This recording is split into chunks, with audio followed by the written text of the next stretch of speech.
क्षेत्र के और उसके क्षेत्रज्ञ के विषय में और उसकी महत्ता के विषय में समझ सकें कि ये चीज है क्या एक्चुअल में, और कैसे हमें इन दोनों को भेद दृष्टि रखनी है।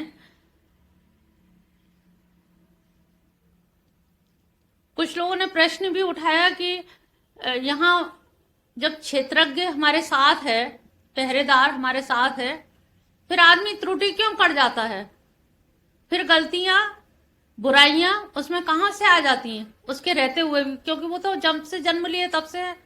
तो उन्होंने कहा दरअसल आपके जो कर्म बीज जो बोए हैं और उन बीजों के प्रबल प्रारब्ध संस्कार, इतना प्रबल प्रारब्ध होता है कि वो प्रबल प्रारब्ध आपको करने को मजबूर कर देता है। कहते ना, एक मन तो कह रहा है ठीक नहीं है जाना, एक मन कह रहा है चलते हैं गीता सुनेंगे। तो एक मन और ये दो मन, उन्होंने कहा आपके कर्मों का जो बीज है वो बीज ही प्रबल होता है। अगर अच्छा बीज है तो वो सदमार्ग की ओर उन्मुख करेगा, और कहीं दुर्बल या वैसा दुर्बीज है तो वो आपको प्रमाद की ओर प्रोत्साहित करेगा कि भोजन करके सोने में जो मजा है वो गीता सुनने में नहीं है। तो ये प्रबल प्रारब्ध, तो उन्होंने कहा कि ये क्षेत्रज्ञ रहता तो सबके साथ में, लेकिन इसी क्षेत्रज्ञ के रहते हुए डकैत चोर भी उचक्के भी तैयार होते हैं, और इसी क्षेत्र, क्योंकि वो उसकी अंतरात्मा की आवाज को नहीं सुनते हैं। और इसी में रहते हुए लोग भक्त बने, सन्यासी, वैरागी, वैराग्य, इतना सब कुछ जो किया, तो साधन चतुष्ट है, ये सारी जो चीजें की वो भी इसी के रहते हुए की। तो विवेक के द्वारा, तो किसी ने विवेक जागृत कर लिया है और किसी ने विवेक जागृत नहीं किया है, और जिसने विवेक जागृत नहीं किया उसका मनुष्य शरीर व्यर्थ ही हो गया, क्योंकि मनुष्य जीवन दोबारा मिलना अत्यंत अत्यंत अत्यंत कठिन है। कोई प्रारब्ध वशात मिल जाए तो कह नहीं सकते, क्योंकि उन्नति के लिए हम लोग कर क्या रहे हैं। आप दिन भर का टाइम टेबल देखें तो हम उस अध्यात्म विद्या के लिए, ईश्वर भक्ति के लिए कितना समय दे रहे हैं। 24 घंटे में से हम 3 घंटे भी नहीं दे पा रहे हैं। कहा जाता है कि 12 घंटे देना चाहिए, 12 घंटे क्या, यहाँ 3 घंटे ही नहीं दे पा रहे। सही रूप में देखा जाए तो 1.5 घंटा भी नहीं दे पाते। तो जो उनका दिया हुआ समय है, उनके दिए हुए समय को भी हम नहीं दे पाते, तो सोचो उन्नति कैसे होगी। और कल्पना क्या करते हो, हम बहुत बड़े संत और बड़े पूजनीय बन जाए समाज में, लेकिन कैसे बनेंगे। कर्म तो हमारे उस तरह के हैं नहीं, उस दिशा में कार्य किए नहीं। जब उस दिशा में कार्य नहीं किए तो पतन तो अवसंभव है। और अब जो पतन होगा वो कुकर सुकर योनि में अगर हो गया तो फिर हम किसी भी लायक नहीं है, फिर 84 लाख योनि हमें भोगनी पड़ेगी। तो यहाँ पर क्षेत्र को मैं तो इसीलिए दिए उन्होंने अलग से, इसीलिए समझा रहे हैं, जिसने क्षेत्र को समझ लिया वो क्षेत्रज्ञ को भी समझ लेगा।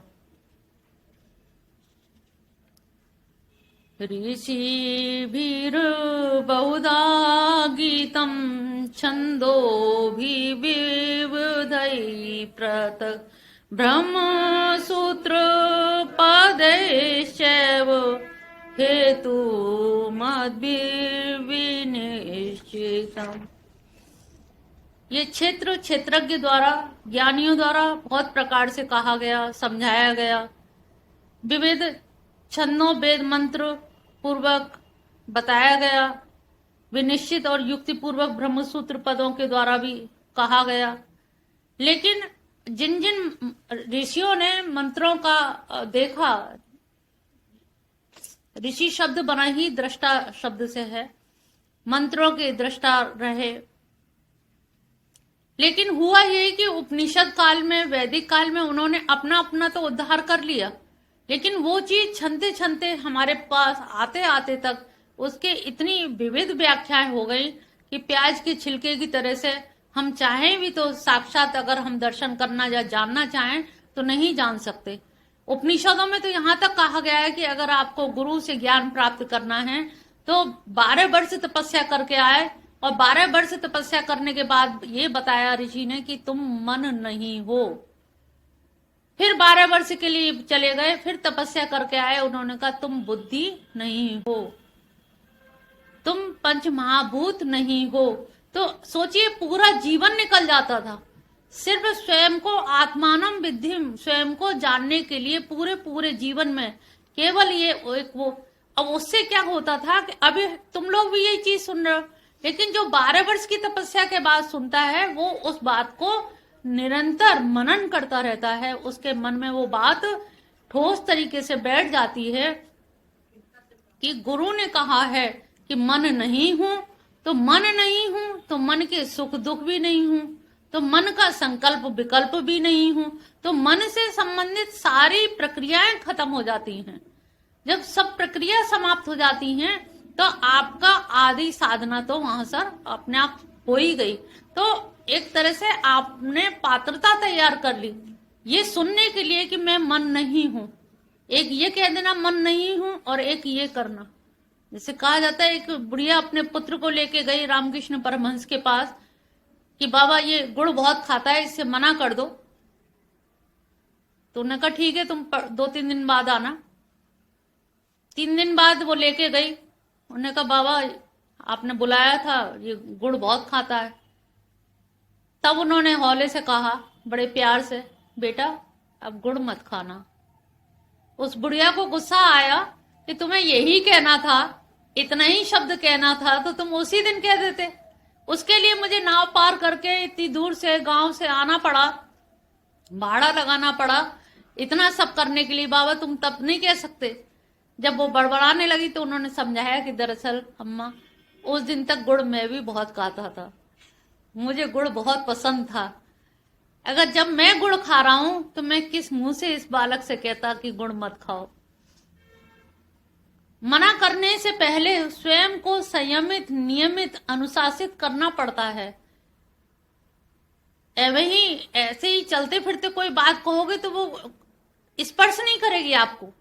किसी किसी के शब्द आपके मर्म को छू जाते हैं, बात लग जाती है। और किसी किसी की बात कितने ही सुनते रहते हैं, रोज सुन रहे हैं प्रवचन, रोज बात सुन रहे हैं, लेकिन फिर भी हम ज्ञान की धारा में नहीं उतर पाते। सुना, मनोरंजन किया, जान लिया, हाँ ठीक है ऐसे ऐसे है। बात जानने की नहीं है, बात यहाँ तो मानने की है। जान तो बहुत बार लिया गया, बचपन से जानते ही चले आ रहे हैं, लेकिन जानने के बाद मानना अगर घटित नहीं होता है तो आपका कुछ भी करना व्यर्थ हो जाता है। तो ये मानना कैसे आए, इसी के लिए हमें साधना करनी पड़ती है। और साधना का साधन कौन है? शरीर, क्षेत्र। इसलिए इसको मत भूलना। क्षेत्र को प्राणायाम जो बताया जाता है, यम नियम जो बताए जाते हैं, प्राणायाम करने से, प्रत्याहार करने से हमारा ये शरीर स्वस्थ रहे, और स्वस्थ रहेगा तो उतना ही हम आध्यात्मिक उन्नति कर पाएंगे। तो इसमें भी हमें जब लक्ष्य आप आध्यात्म की रहोगे, आपने लक्ष्य बना लिया कि हम प्राणायाम करके हष्ट पुष्ट होके फिर वॉक करके गपशप मारें, घूमे फिरें, लोगों को दिखाएं हम कितने सही हैं। एक का लक्ष्य है कि हम प्राणायाम करके इतनी क्षमता बटोर लें कि हम प्रणव का लंबा उच्चारण देर तक कर सकें, प्रणव का उच्चारण 108 बार सुबह शाम कर सकें। हम भगवान की ध्यान साधना एक आसन पर आसन शुद्धि करके एक आसन पर बैठ सकें, मेरुदंड हमारा सीधा रह सके। किसके लिए? प्रयोजन रखना पड़ेगा, साध्य सामने रखना होगा कि साध्य अगर हमारा भगवान श्री कृष्ण को प्राप्त करना है, उनको जानना है, तब आपका जो भी क्रियाकलाप हैं वो अपने आप में ही पूजा, साधना, आराधना बन जाती हैं। फिर आपको आराधना की अलग से जरूरत नहीं है, क्योंकि आप जो भी क्रिया कर रहे हैं उन्हीं के निमित्त कर रहे हैं। जब सारी क्रिया उनके निमित्त हो रही हैं तो फिर आपको अलग से करने की जरूरत नहीं है। तो जो जो ऋषि मुनियों ने बताया, उन ऋषि मुनियों के उपनिषद भरे पड़े 108 उपनिषद बताए जाते हैं, लेकिन 108 में से हमें कितने उपनिषद याद होंगे, कितने लोक में प्रचारित हैं, कितने जन जन तक हैं। हम किसी के हाथ में उपनिषद नहीं देख पाते, पढ़ना तो बहुत दूर की बात है। तो अब जब पढ़ नहीं पाएंगे, जान नहीं पाएंगे, तो उनके विचारों का, उनका दृष्टार होना भी, मंत्रों के उन्होंने साक्षात्कार किया, वो भी सब व्यर्थ हो जाता है। तो यहाँ पर भगवान इसीलिए समझा रहे हैं, हे कौन्ते, यहाँ जो जीव है जीव के अंदर जो प्रकृति निर्मित ये जो चीजें हैं वो अधोगामी हैं, और अधोगामी होने की वजह से ही क्षेत्र रूप में मैं हमेशा उसकी सुरक्षा में लगा रहता हूँ, उसकी देखभाल करता हूँ। 5वां श्लोक। मा भूतान अहंकारो बुद्धिर्व्यक्तमेव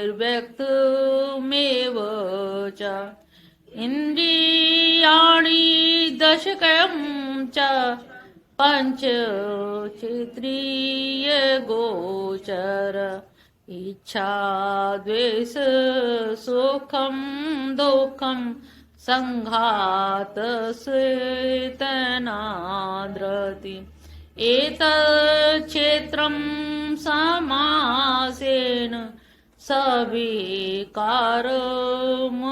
सविकारमुदाहतम्। पंच महाभूत आप सभी लोग जानते हैं, पृथ्वी जल अग्नि वायु आकाश, अहंकार, बुद्धि, अव्यक्त 11 इंद्रियां, 5 ज्ञानेन्द्रिय, 5 कर्मेंद्रिय, विषय इंद्रियों के, इच्छा द्वेष सुख दुख संघात चेतना धृति, ये सब संक्षेप में जन्मादि विकारों सहित इन सबको क्षेत्र कहा गया है। जो सुख दुख हम लोग सोचते हैं ना कि आत्मा को दुख हो रहा है, आत्मा को दुख नहीं होता है, ये मन के ही इच्छा करना, विकल्प संकल्प, राग द्वेष करना, ये सारी चीजें क्षेत्र के अंतर्गत आती हैं। तो इस क्षेत्र में कितना बड़ा क्षेत्र हो गया, आपका क्षेत्र कितना बड़ा है। सब बुद्धि भी दरअसल जैसे प्रकृति है और प्रकृति के अधिष्ठाता भगवान श्री कृष्ण हैं। प्रकृति से महतत्व की उत्पत्ति होती है और महतत्व का ही व्यष्टिनिष्ठ जब वो विभाजन हो जाता है खंड खंड में, जैसे एक पेड़ का टुकड़ा लट्ठा है तो उसको हम लट्ठा कहेंगे, और जब तो उसको खंड खंड में विभाजित करते तो टुकड़ा कहेंगे। है वही लकड़ी लेकिन फिर लट्ठा नहीं कहते, टुकड़ा कहेंगे। तो ऐसे ही बृहद रूप में जब बुद्धि है तो उसको महत तत्व कहेंगे, और जब वही हम लोग सब जीवों में विभाजन हो जाता है तो खंड खंड में विभाजित हो जाती है तो उसको फिर हम बुद्धि कहते हैं। अहंकार और इन इंद्रियों के जो विषय है रूप रस गंध शब्द स्पर्श, तो हमारा जो परिचय होता है समाज से, संसार के लोगों से, ये सारा संबंध काहे से होता है, पंच तन्मात्राओं से, रूप रस गंध शब्द स्पर्श। तो ये सारी दुनिया जो चल रही है ये केवल हमारी इन 5 तन्मात्राओं से चल रही है। और ये 5 तन्मात्राएं किसकी वजह से चल रही हैं, इंद्रियों की वजह से। और इंद्रिय किसकी वजह से, मन की वजह से, और मन बुद्धि की वजह से, और बुद्धि अहंकार की वजह से। या तो नीचे से ऊपर चलो या ऊपर से नीचे उतर आओ। मैं तत्व अहंकार बुद्धि, मैं तत्व ही बुद्धि हो गया, मन 5 ज्ञानेन्द्रिय, 5 कर्मेंद्रिय, 5 तन्मात्राएं, 5 महाभूत। तो ये सारे के साथ, और नीचे से सिमटोगे तो क्या होगा, 5 महाभूत 5 तन्मात्राएं। जैसे आदमी जब मरने लगता है तो क्या होता है, हाथ पैर हिलना डुलना बंद हो जाते हैं,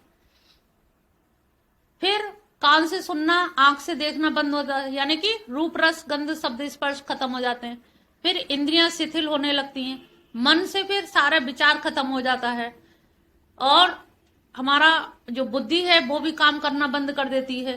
तो ये सारी चीजें फिर उसमें विलीन हो जाती हैं प्रकृति में। तो जैसे उत्पन्न हुई थी उसको कहते हैं आविर्भाव, और जब विलीन हो जाती है लौट जाती हैं, अपने घर से आई थी और अपने घर में ही लौट जाती हैं, तो आने को क्या कहेंगे और जाने को तिरोभाव। आविर्भाव और प्रादुर्भाव एक ही चीज है।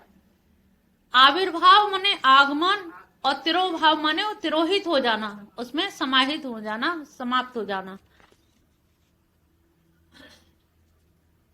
तो यहाँ पर ये सबके सब जब क्षेत्र में मिल जाते हैं इतनी सारी चीजें, तो मन के रहते हुए तो इच्छा भी होती है, दुख होता है तो सुख की कामना होती है, सुख होता है तो कुछ और अभिलाषाएं, इच्छाएं और बढ़ जाती हैं कि और कुछ पा लें। दिन बहुत अच्छे चल रहे हैं, भगवान की कृपा है हमारे ऊपर। तो इस तरह से इन सबके संघात को उन्होंने कहा संक्षेप में बताऊं कि ये क्षेत्र जो है बहुत बड़ा क्षेत्र है। आप एक इंद्रिय को संभालते हो तो दूसरी इंद्रिय चली जाती है, दूसरी को संभालते हो तो तीसरी चली जाती है। पहले भी बताया कि एक एक इंद्रिय से ही पूरा पूरा पतन हो गया है, वो चाहे हाथी हो, चाहे भंवरा हो या पतंगा हो। तो एक एक इंद्रिय, तो हम तो सोचो 5 इंद्रियों के मालिक हैं, 5 इंद्रिय हमारे पास हैं। अब 5 इंद्रिय तुम्हारे पास है, एक इंद्रिय से पतन हो रहा है। अगर तुम चाहो तो इन 5 इंद्रियों से ईश्वर का भजन करो, इतनी जोर जोर से जाप करो कि बगल वाले को भी सुनाई दे, बगल वाले का हमें सुनाई दे। हाथ से ताली बजाएं, मजीरा बजाएं, पैरों से नृत्य करें। तो अब भगवान जी की आरती पूजा कर रहे हैं, तो हम पांचों, अब ध्यान लगाना है तो हमने भगवान की ज्योति जलाई, उसी की तरफ हमने एक दृष्टि से देखते रहे और उनकी ओर ध्यान लगाया। तो यहां पर हम 5, पतंगा उसी अग्नि में मर रहा है, पतंगा आकर्षित होके वो मर रहा है, लेकिन हम उसी से ध्यान लगा रहे हैं। तो अग्नि तो वही है, दीपक वही है, लेकिन विवेक की अंतर है। वो मरना जान रहा है लेकिन हम जीना जान रहे हैं। मनुष्य में और उसमें यही अंतर है। तो इसी प्रकार से हर इंद्रिय का अगर हम सदुपयोग करना सीख लें, सारी इंद्रिय ईश्वर की कृपा से सबके पास अभी ठीक ठाक बनी हुई हैं, और इन इंद्रियों से हम कितना दर्शन लाभ करते हैं। कृष्ण के चित्र कितने हमारे घर में लगे हैं, कितनी बार उनके निहारते हैं, कितनी बार उनके दर्शन करते हैं, कानों से कितना नाम उनका सुनते हैं, भजन सुनते हैं या टेप लगा दिया। तो हम इन इंद्रियों से कितना उपयोग कर पा रहे हैं, ये भगवान क्षेत्र के इतनी सामग्री तुम्हें दे के भेजी है कि तुम पार करना चाहो तो नाव भी तुम्हारी है, जल भी तुम्हारा है, और पतवार भी तुम्हारे हाथ में है, और हाथ भी तुम्हारे हाथ में। तो सारा कुछ पार होने के लिए सब कुछ तुम्हारे उसमें है। अगर आप पार होना चाहो तो आपके सामर्थ्यवान बना के भेजा है उन्होंने, अपाहिज नहीं बनाया है। कोई इंद्रिय ऐसी नहीं है जो आपको सामर्थ्य ना बनाए, और इन इंद्रियों के माध्यम से आप भव सागर से पार, अब भव सागर नहीं है लेकिन फिर भी सागर जैसा है जिसमें हम डूब जाते हैं। तो जो डूब जाते हैं तो उसमें डूबने से बचने के लिए ये शरीर भी पतवार की तरह से, हाथ पैर जो दिए हैं, शरीर जो दिया है नौका की तरह से, इससे हम पार उतर सकते हैं।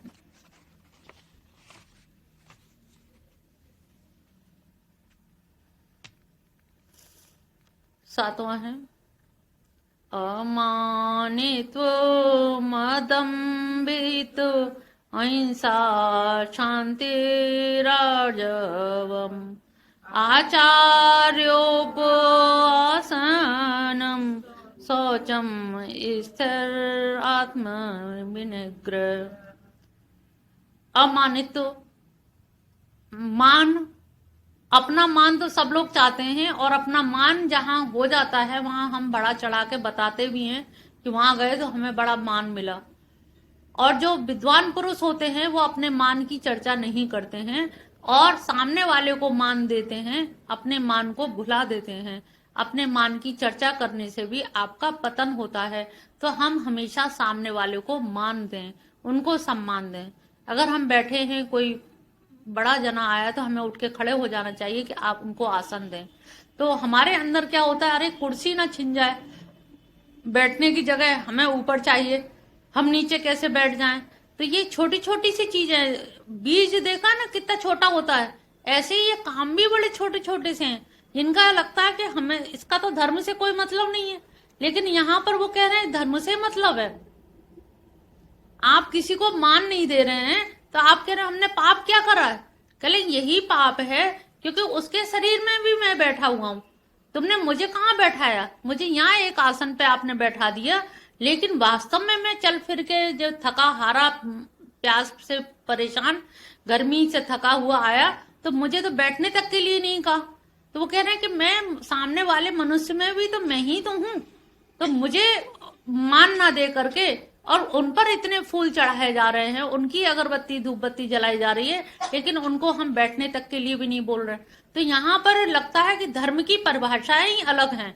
पिछली बार भी 12 अध्याय में भी बताया कि धर्म क्या है, जो भक्त के लक्षण है, एक्यूरेट अगर उतने लक्षण उतार लिए जाए तो धर्म की परिभाषा ही बदल जाए। जो धर्म हम सुनते चले आए हैं या हो रहा है धर्म, सही अर्थ में वो धर्म नहीं है। धर्म तो वो है कि मानवता के नाते हम कितने गुणों को, कितने अवगुणों को दूर करके गुणों को समाहित कर लें, अपना रूपांतरण कर लें, कितनी मानवीयता ले आए, कितनी मानवता ले आए, यही सही अर्थों में धर्म है। तो वही चीज यहाँ पर कि हम किसी को बैठने को कह देंगे तो क्या ये धर्म हो जाएगा? उन्होंने कहा हाँ, अमानित। यहाँ पर अमानी होना, दूसरे को मान देके खुद अमानी, हम नीचे बैठ जाएंगे, आप ऊपर बैठो, तो ये क्या हो गया? आपको क्या लगा हम नीचे बैठ गए तो जिसको आपने ऊपर बैठाया वो मनी मन आपको इतनी दुआएं देगा कि कितना भला मानुस है, कितना अच्छा इंसान है, ये किस तरह से हमें सम्मान दिया, 4 लोगों से और चर्चा करेगा। तो अमानित, अदम्मित।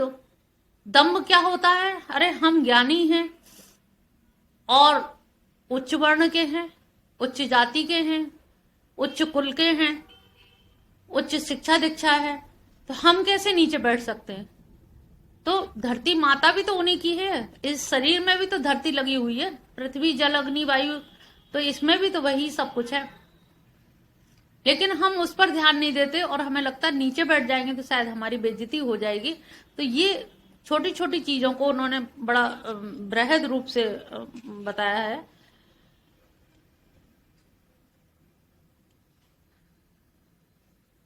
अहिंसा, परपीड़ा, शांति, सहिष्णुता, आर्जव। आर्जव माने होता है सरलता।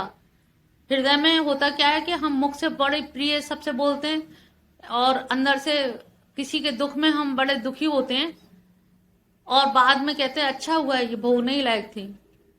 भगवान जो करता है अच्छा ही करता है, हमारे संग इन्होंने ऐसा किया, इनको अच्छा फल मिला, लेकिन सामने देख के अरे बड़ा बुरा हुआ तुम्हारे साथ में, ऐसा नहीं होना चाहिए। तो ये क्या हो गया? दम्भित्व। तो आप दिखा कुछ और रहे हो कुछ और, ये दोहरी चाल जो चल रहे हो, और ये नारियों में अक्सर पाई जाती है कि हम सहानुभूति भी दिखा रहे हैं, लेकिन मनी मन कहीं ना कहीं हमें ये खुशी भी हो रही है कि बड़ी बनती थी, बहुत बड़ा इन्हें वो था, अच्छा हुआ इनके घर में जो हुआ, बर्तन फेंक रहे हैं, लड़ाई झगड़ा हो रहा है, अच्छा है घर बर्बाद हुआ। ये तो ये जो चीजें हैं ये छोटी छोटी चीजें हैं, लेकिन इन चीजों को भी धर्म में समाहित किया गया है कि अमानित तो होना ही होना है, अदम्मित भी होना है, अहिंसा। अहिंसा का मतलब किसी को मारना ही नहीं होता है। हम अगर किसी से कड़वे वचन भी बोल जाते हैं, तीखे वचन भी बोल जाते हैं, तो वो भी कहीं ना कहीं हिंसा में आती है कि उसको दुख हुआ। अगर किसी को दुख होता है हमारी वाणी सुन करके, तो ये भी हिंसा है। तो मनसा वाचा कर्मणा, तो कर्म से तो सबको दिखाई देता है, लेकिन मानसिक रूप से भी हमें किसी का बुरा नहीं चाहना चाहिए। और हम लोग ऊपर से सहानुभूति दिखाते हुए मानसिक रूप से बहुत बुरा चाहते हैं कि भगवान हम तो नहीं कुछ कर पा रहे, लेकिन तुम में अगर शक्ति हो तो इनको कुछ दिखाना जरूर, इन्हें जरूर मजा चखाना। तो ये जो अंदर का जो भाव है कि मनसा वाचा कर्मणा, ये शुद्धता होनी चाहिए। आचार्य उपासनम, सदगुरु की सेवा करना। अब आचार्य के पास में उपासनम, अब जो लोग जिज्ञासु होते हैं वही लोग आचार्य के पास में बैठेंगे। हर व्यक्ति तो कहेगा हमें फुर्सत ही नहीं है, हफ्ते में एक दिन निकाल पाते हैं, बड़ी मुश्किल से कैसे हम बाहर सा झोंक के आते हैं घर में, वही हमारे लिए। लेकिन जो वास्तव में जिज्ञासु है, पिपासु है, जिसने सोच लिया है कि मुझे कल्याण करना ही है, मुझे भगवान की शरण में जाना ही है, तो वो भगवान की शरण में जब जाएगा, जैसे तुम लोग गोवर्धन परिक्रमा के लिए जाते हो तो कहीं अलग से गोवर्धन परिक्रमा तो लगाते नहीं हो, तुम उसी मार्ग पे चल देते हो जिसमें सब लोग परिक्रमा लगा रहे हैं। तो जब तुम जिज्ञासु होगे और भगवान के मार्ग में चलना चाहोगे तो उन्हीं लोगों के पीछे चल दोगे जो उस मार्ग के अनुगामी हैं। उन्हीं में से हम उनसे जिज्ञासा रखेंगे, उन्हीं में से हमें कोई ना कोई सदगुरु मिल जाएगा, कोई ना कोई आचार्य मिल जाएगा या बता दिया जाएगा, और हम उनके पास बैठ करके अपनी शंकाओं का निवारण करेंगे और दिनचर्या पूछेंगे कि हम ऐसा क्या करें जिससे हमें ये दुख आज जीवन धारण करने पर जो मिले, इस जन्म के बाद हमें आगे मनुष्य जीवन ना धारण करना पड़े, कैसे हमारा कल्याण हो जाए, इसके लिए हमें उपाय। तो आचार्य उपसेवनम, उनके पास बैठे और उनकी सेवा करें। सेवा करने से क्या कोई अपाहिज नहीं होते गुरु। सेवा करने का एक फल ये होता है कि उनका हृदय गदगद हो जाता है, और गदगद होने से क्या होता है कि उनके अंदर जो भी ज्ञान है वो सारा उड़ेल देना चाहते हैं। फिर लगता है कि अरे ये इतना योग्य पात्र है, इतना जिज्ञासु है, तो मैंने जो जो अनुभव किया है, वैसे तुम एक प्रश्न पूछोगे, प्रश्न का उत्तर दे दिया जाएगा, किसी ने कुछ पूछा उसका उत्तर हो गया। लेकिन जो वास्तव में जिज्ञासु है और जिसको लग रहा है कि नहीं मुझे आत्म कल्याण करना ही है, कैसे होगा मेरा कल्याण, मैं तो उस राह का राहगीर बन चुका हूं, उस रास्ते में निकल चुका हूं, अब मैं लौट करके नहीं जाऊंगा। जैसे ध्रुव को नारद जी ने बहुत भ्रमित किया कि तुम चलो, मैं अभी तुम्हें सिंहासन में बैठवा देता हूँ, सब कुछ हो। ध्रुव को लगा कि जब मैंने अभी तो कदम ही रखा है भगवान की तपस्या के लिए, कदम रखने मात्र से ही ऑफर अच्छे अच्छे आने लगे। नारद जी आ गए इतना अच्छा ऑफर लेकर के कि मैं अभी तुम्हें पिता से तुम्हें वही सम्मान दिलवाऊंगा, उनके गोद में बैठवाऊंगा। जिनके मार्ग में पथ रखने से इतना सब कुछ हो रहा है, तो आगे उनकी पूरी तरह समर्पित होने पे ना जाने क्या होगा। तो वही स्थिति हो कि जब उनके लिए, जैसे पिछली बार भी एक कहानी सुनाते कि 2 डकैत थे और वो चोर भागे, तो पुलिस आते देख करके उन्होंने कपड़े उतार के गंगा जी में फेंक दिए, और जहां संत सेवा कर रहे थे, ध्यान में बैठे थे, उन्होंने भी मिट्टी लगा के और ध्यान में बैठ गए। और ध्यान में बैठ गए तो उन्होंने, पुलिस वाले आए, देखा गंगा जी में 2 शर्ट बहती हुई जा रही है, इसका मतलब डूब के मर गए, उन्होंने आत्महत्या कर ली। लौट गए और वहां सब हो गए, थाने में लिखवा दिया कि आत्महत्या कर लिए। और वो धुनी रमाए हुए बैठे हुए जब देखा पुलिस वाले चले गए, तब उनको लगा कि अरे यहाँ झूठा बोलने में साचा हो, झूठा बोले साचा हो, तो यहाँ तो झूठ मूठ में भी अगर हम उनका कर रहे हैं तो लोग हमें दंडवत कर रहे हैं, साष्टांग प्रणाम कर रहे हैं। जब हम सचमुच में साधु हो जाएंगे तब क्या होगा, क्योंकि जब बगल में बैठे हुए संत को कर रहे हैं तो लोग बगल में और भी होते हैं, उनको भी पैर छूते हैं। तो झूठ मूठ में जब इतना कुछ हो रहा है,